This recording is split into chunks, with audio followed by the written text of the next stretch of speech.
Здравствуйте,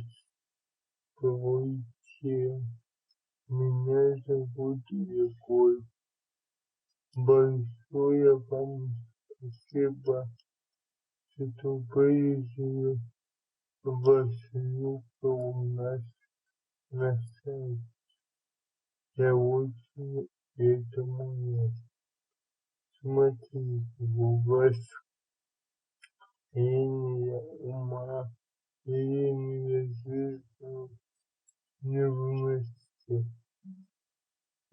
Я буду вам показывать текст. Это говорит, что вы достаточно независимая, самостоятельная девушка, которая любит поступать по-своему, так как вы считаете вы нужным. То есть, когда вам говорят, вы должны, вы обязаны, у вас в душе начинается душевный бунт. Но все-таки, конечно, независимость, самостоятельность — это хорошие качества вашего характера, но все-таки они могут негативно повлиять на ваши отношения. Вам необходимо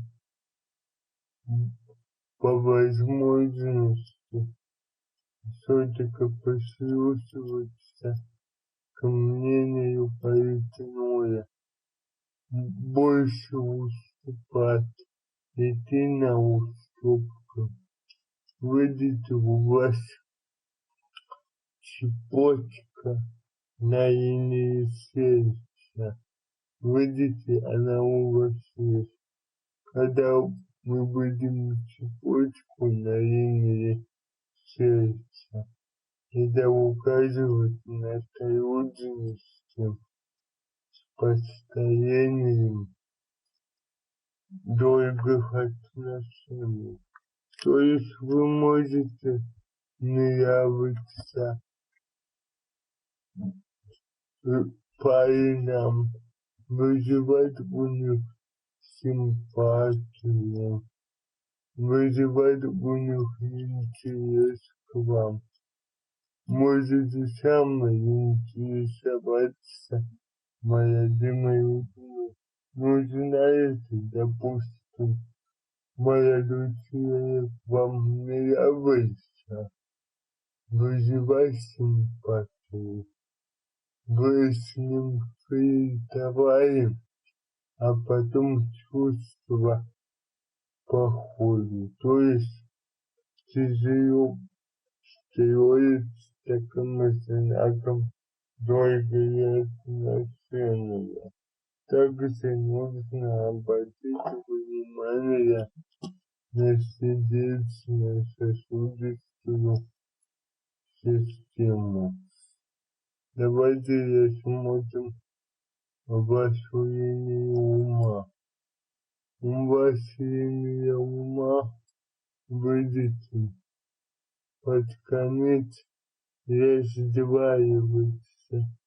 Это говорит, что вы неплохо можете писать, выражать свои мысли письменно, можете думать абстрактно и логически.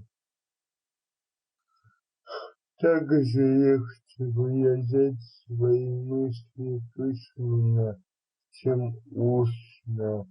Это можете по такому знакам работать с документами.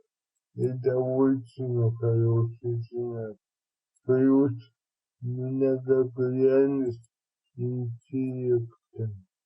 Вот все-таки я вижу, что на ваших руках есть шанс на иммиграцию.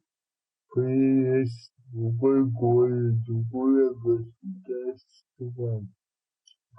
В отношениях нужно все-таки снизить эгоистичность. Зря получается. Также вам неплохо вынимать времени, менять обстановку, съездить в отпуск. Да, семейная обстановка, вы зарядите своей энергией. Плюс, если вы работаете в женском коллективе, будьте, пожалуйста, аккуратнее. Можете возникнуть давочка вам. И здесь есть поздний встречи. Большое спасибо за внимание. С уважением.